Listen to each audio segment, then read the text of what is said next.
If you are after a wholesome, delicious breakfast that fits right into your diet, this vermicelli upma is perfect. Start by boiling the vermicelli with salt for 4 to 5 minutes.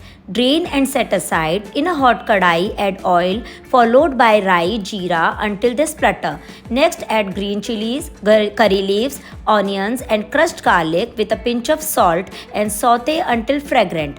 Toss in chopped tomatoes, capsicum and all the spices. Let it cook briefly, then add the vermicelli, mix well and finish with lemon juice and fresh coriander. Serve it hot and enjoy.